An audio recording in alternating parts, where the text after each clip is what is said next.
Bwana, wiki hii ni wiki ya moto sana katika wapenzi wa soka na burudani, ambapo itakuwa ina mechi kem ambazo zimebeba hisia na matumaini makubwa kwa wapenzi wa soka na burudani, ambapo siku ya leo kuna mchezo wa nusu fainali ya UEFA Champions League, ambapo Paris anamkaribisha Bayern Munich katika dimba lake la nyumbani.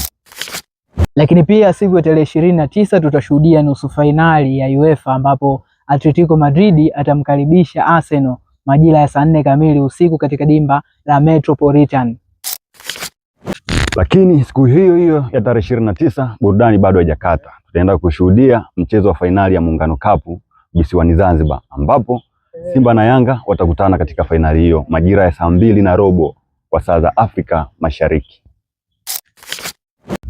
Kisasi kitaendelea tena siku ya tarehe 3 katika dimba la Meja Jenerali Samuyo Mbweni, Dar es Salaam, ambapo Simba atamkaribisha Young Africans siku ya tarehe 3. Wiki hii ya burudani itakwenda kuhitimishwa na mchezo mkali kati ya Mashetani Wekundu na Majogoo wa London, ambapo mechi hii itapigwa katika uwanja wa Old Trafford, uwanja wa Manchester United pale jijini London.